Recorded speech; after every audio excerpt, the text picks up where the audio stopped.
The wind howled through the dense forest, carrying with it the faint scent of pine and decay. The moon hung low in the sky, casting an eerie glow over the snow-covered ground. Somewhere in the distance, a lone wolf howled, its mournful cry echoing through the trees. The sound sent shivers down the spine of anyone who dared to listen.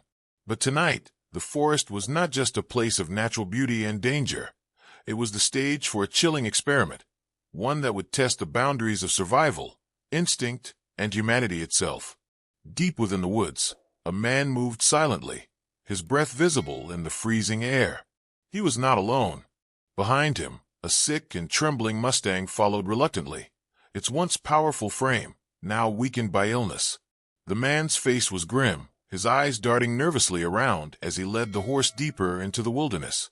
He had a plan so controversial, so morally ambiguous, that it would leave anyone who heard about it questioning the very nature of right and wrong.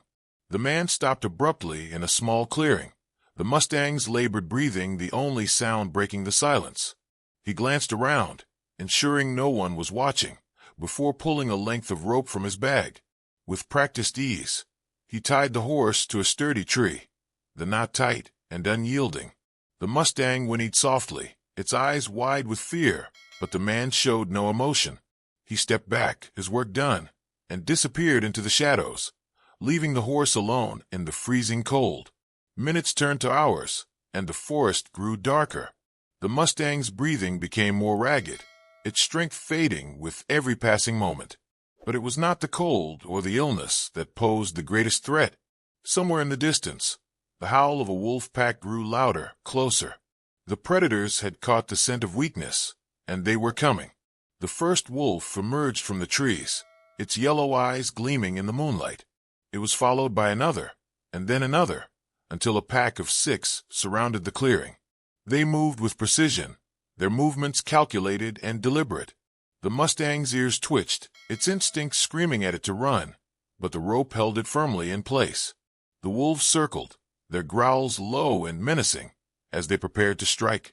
But just as the alpha wolf lunged forward, something unexpected happened. The Mustang, despite its weakened state, let out a powerful whinny that echoed through the forest. The sound was unlike anything the wolves had heard before, a desperate cry for help, but also a display of defiance. The alpha wolf hesitated, its instincts momentarily overridden by confusion. And then, from the shadows, a figure emerged. It was not the man who had tied the Mustang. No, this was someone, or something else entirely. The figure moved with an otherworldly grace, its presence commanding the attention of both the wolves and the Mustang. The wolves backed away, their growls turning to whimpers as they retreated into the trees. The Mustang, too, seemed to calm, its breathing steadying as the figure approached. But who, or what, was this mysterious savior? And what did it want with the Mustang? The answers to these questions would unravel a story so shocking, so unbelievable, that it would leave even the most skeptical viewer questioning everything they thought they knew about the natural world. As the figure drew closer, the Mustang's eyes widened in recognition. It was not fear that filled its gaze, but something else, something akin to relief. The figure reached out, its hand hovering just above the Mustang's trembling body. And then, with a single touch, the Mustang's illness seemed to vanish, its strength returning in an instant. The rope that had bound it fell away, disintegrating into dust as if it had never existed. The Mustang reared up, its powerful legs kicking at the air, before galloping off into the forest, free once more. The figure watched it go, a faint smile playing on its lips. But its work was not yet done. The wolves, still lurking in the shadows, needed to be dealt with. And the man who had tied the Mustang, he too, would face the consequences of his actions. As the figure turned its gaze toward the trees, the camera panned out, revealing the vast expanse of the forest. The howl of the wolves grew louder once more, but this time, it was not a sound of hunger or aggression. It was a call to action, a signal that something far greater was at play. And as the screen faded to black, one question lingered in the air, begging to be answered. What happens next? The story was far from over. In fact, it was only just beginning. The man who had tied the Mustang would soon learn that the forest was not just a place of danger. It was a place of justice. The wolves, once seen as mere predators, would reveal a side of themselves that no one could have anticipated. And the figure, the mysterious savior, would prove to be the key to unlocking a secret that had been hidden for centuries. But for now, the forest remained silent, its secrets buried beneath the snow. The Mustang was free, the wolves were on the move, and the man, well, his fate was yet to be decided.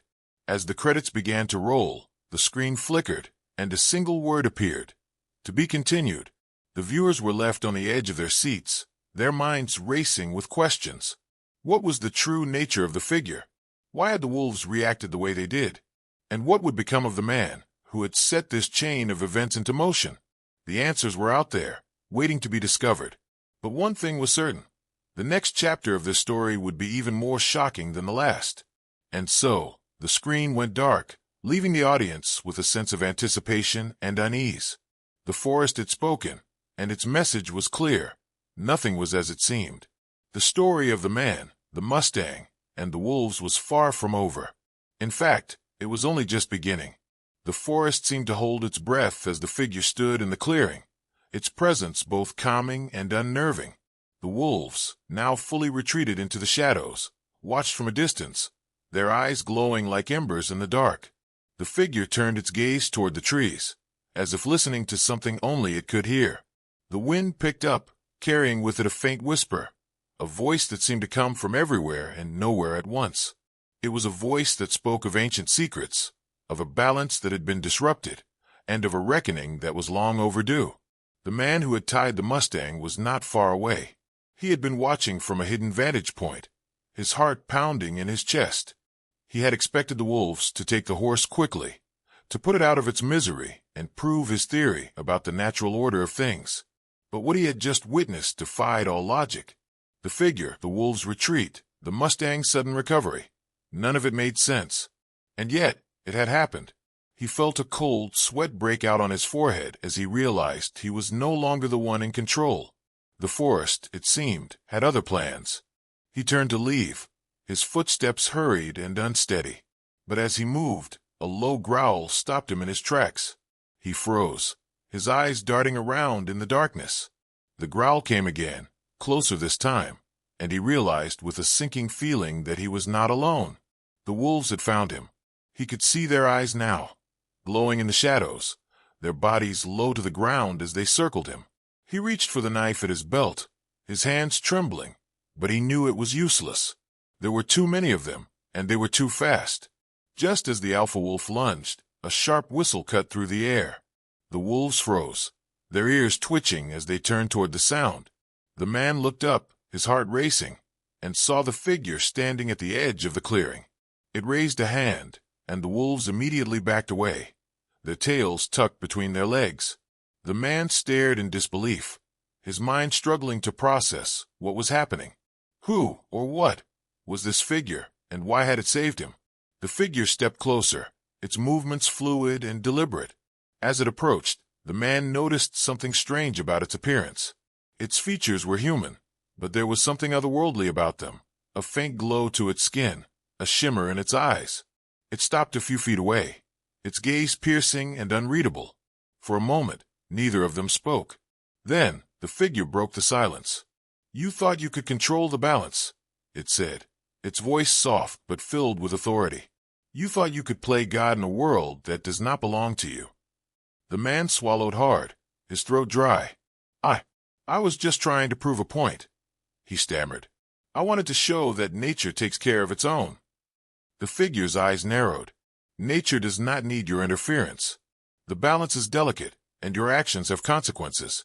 The Mustang was not yours to sacrifice." The man looked down, shame washing over him. He had been so focused on his experiment, on proving his theory, that he hadn't stopped to consider the morality of his actions. Now, faced with the consequences, he felt a deep sense of regret, but it was too late to undo what he had done. The figure studied him for a moment, as if weighing his remorse. Then it spoke again. "You will be given a chance to make amends. But know this, the forest does not forgive easily. If you fail, the consequences will be severe." Before the man could respond, the figure turned and walked away, disappearing into the trees. The wolves followed, their eyes lingering on the man for a moment before they, too, vanished into the shadows. The man was left alone in the clearing, his mind racing. He had been given a second chance, but he had no idea what it would entail.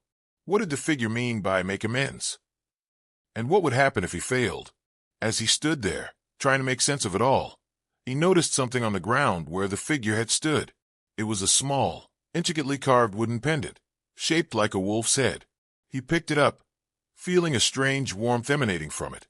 The pendant seemed to pulse with energy, as if it held some kind of power. He didn't know what it meant, but he had a feeling it was important. He slipped it into his pocket, his mind made up. Whatever the figure wanted from him, he would do it. He had no other choice. The man left the clearing, his footsteps heavy with determination. He didn't know where he was going or what he would find, but he knew he had to keep moving. The forest seemed to guide him, the trees parting to create a path where there had been none before. As he walked, he couldn't shake the feeling that he was being watched. The wolves were still out there, and so was the figure. He was no longer the hunter. He was the hunted. Hours passed, and the forest grew darker. The man's legs ached, but he pressed on, driven by a sense of urgency he couldn't explain. Finally, he came to a small cabin nestled in the trees. It was old and weathered, its wooden walls covered in moss. Smoke curled from the chimney, and a faint light glowed in the windows. The man hesitated, unsure if he should approach, but something about the cabin felt familiar, as if he had been here before. He stepped onto the porch, the wooden boards creaking beneath his feet. Before he could knock, the door swung open, revealing an elderly woman with sharp eyes and a stern expression. She looked him up and down, her gaze lingering on the pendant around his neck. Then she stepped aside, gesturing for him to enter. "I've been expecting you," she said, her voice gravelly but strong. "Come in. We have much to discuss." The man stepped inside, the warmth of the cabin a stark contrast to the cold forest outside. The air was thick with the scent of herbs and wood smoke, and the walls were lined with shelves filled with jars of dried plants, animal bones, and other strange objects. The woman motioned for him to sit at a small wooden table, then busied herself at the stove, pouring 2 cups of tea. "You've made a grave mistake," she said as she set the cups on the table. "But you already know that, don't you?" The man nodded, his hands wrapped around the warm cup. "I didn't mean to disrupt the balance," he said quietly. "I just wanted to understand." The woman sat across from him, her eyes piercing. Understanding is one thing. Interfering is another. The forest has its own rules, and those who break them must face the consequences. "The figure, it said I could make amends," the man said, his voice tinged with desperation. "But I don't know how." The woman studied him for a moment, then reached across the table and placed her hand over his. Her touch was surprisingly warm, and he felt a sense of calm wash over him. "The pendant you wear is a symbol of the forest's trust," she said. "It means you have been given a chance to prove yourself. But it will not be easy. You must right the wrongs you have committed, and you must do so quickly. The balance is already shifting, and if it is not restored, the consequences will be dire." "What do I need to do?" the man asked, his voice barely above a whisper. The woman leaned back, her expression thoughtful. "The Mustang you tied was not just any horse. It was a guardian of the forest, a creature of great importance. By harming it, you disrupted the natural order. To restore the balance, you must find the Mustang and earn its forgiveness. Only then can the forest begin to heal." The man's heart sank. The Mustang had run off into the forest, and he had no idea where to begin looking. "How will I find it?" he asked. The woman reached into her pocket and pulled out a small, leather-bound book. She handed it to him, her expression serious. "This will guide you. But be warned, the forest will test you. It will challenge your resolve, your courage, and your humanity. If you are not strong enough, you will fail." The man took the book, his hands trembling. He opened it to the first page and saw a map, drawn in intricate detail. It showed the forest, with various landmarks and symbols he didn't recognize. There were notes in the margins, written in a language he couldn't read, but he had a feeling they would become clear in time. "Thank you," he said, looking up at the woman. "I won't let you down." The woman's expression softened, and she gave him a small nod. Remember, the forest is alive. It sees all, hears all. Trust your instincts, and listen to what it tells you.